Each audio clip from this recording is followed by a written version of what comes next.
3 months after the devastating wildfires on Maui, much of the landscape is untouched since the fires, and emotionally, much of Lahaina town is only now starting to grieve. Our Joe Vigil asked survivors, volunteers, and community members what they want to see for the future of Lahaina.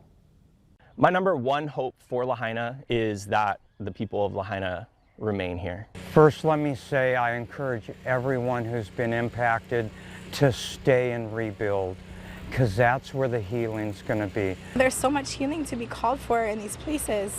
So the restoration of Lahaina, in my opinion, needs to be led by the people of Lahaina. We're hoping they will do something as a temporary Lahaina town, for people to come back to.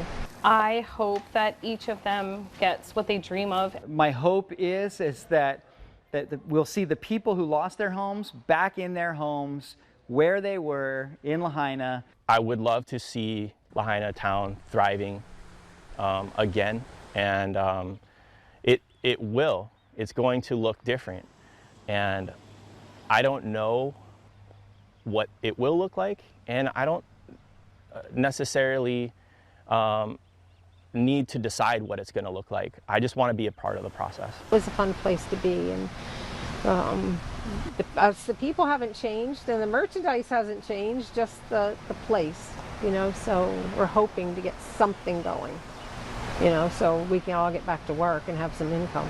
What I like to think about is the next generation, those who will be able to stay, and the young generation that will be part of the rebuilding process here. Those will be the old aunties telling the stories about when they built this town here, and they will just be able to carry so much of that pride with them. Reporting in Lahaina, Joe Vigil. The judge and clerk in Donald Trump's New York civil fraud trial have received hundreds of threats that court security calls serious and credible. This comes after the former president publicly criticized court staff on social media. Those threats have reportedly increased exponentially since October 3rd, when Trump posted a baseless allegation against Judge Arthur Engoron and a law clerk. The post prompted Engoron to impose a gag order prohibiting Trump from making statements about court staff. Last week, a New York appeals court judge temporarily lifted the order to allow time for a fuller panel of judges to weigh in.